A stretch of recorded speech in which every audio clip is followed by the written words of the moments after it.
warahmatullahi wabarakatuh. Hello guys, let me introduce myself. My name is Shafira Salamah. I'm from Physical Education, International Class 2018. This time I will explain you about attitude to sport. Okay, first we discuss about definition. Okay, definition is an enduring evaluation, positive or negative of people, objects, and ideas. Attitude as a lot of tendency to evaluate things in a certain way. This can include evaluation of people, issues, objects, or events. Such evaluations are often positive or negative, but they can also be uncertain at times. Next is attitude function. In here, attitude have three functions. First, the adaptive function. Adaptive function of attitude involves the usefulness of certain attitude in helping us achieve our goals. And number two is the knowledge function.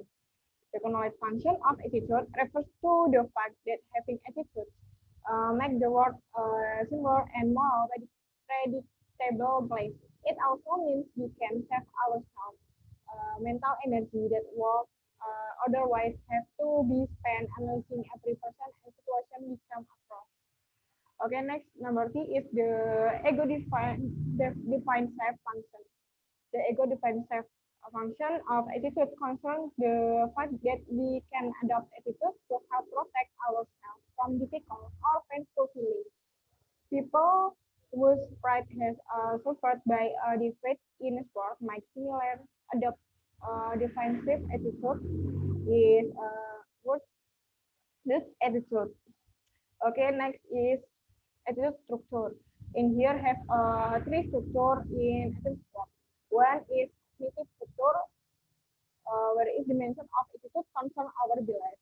Number two is affective structure, where is the meaning of attitude concern our feelings. And next is behavioral structure, where is the mention of attitude concern our actions.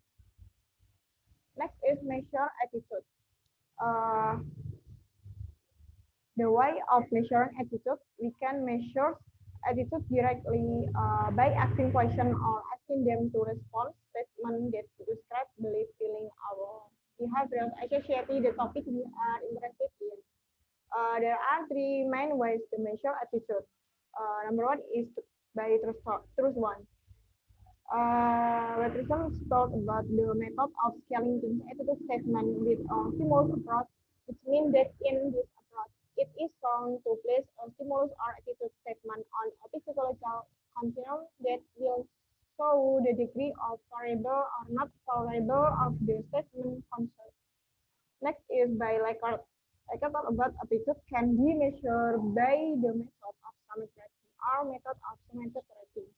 Next is by Ascot.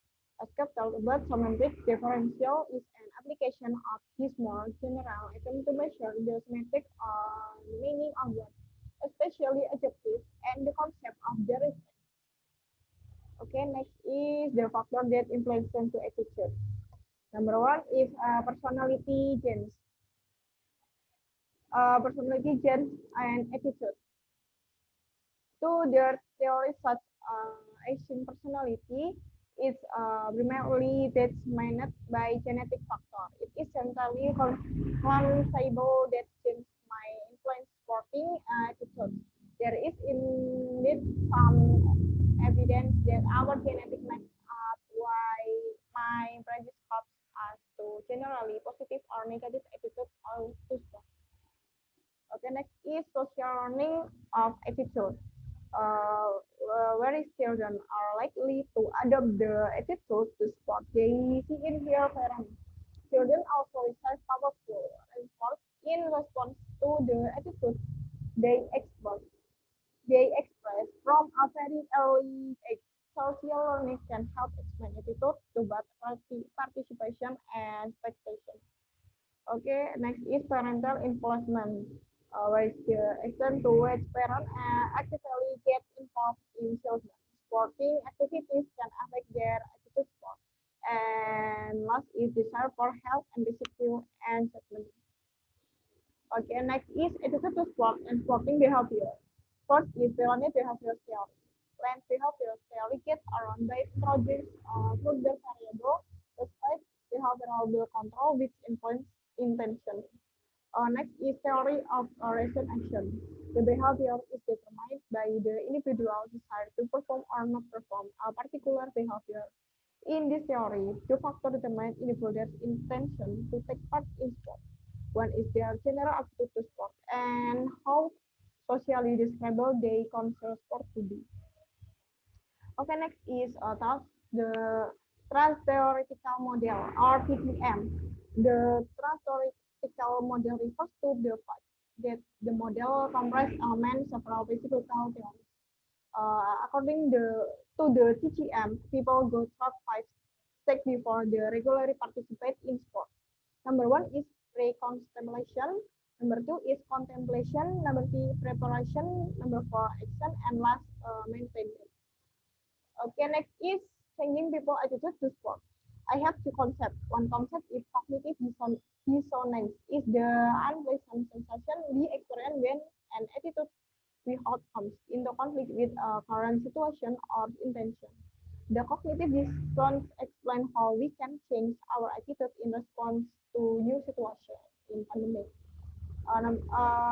Next is self-perception theory proposed that our attitudes are determined by our behavior. Okay, thank you. Thank you for your attention. Correct me if I wrong in my percentage. Okay. Wassalamualaikum warahmatullahi wabarakatuh. Terima kasih.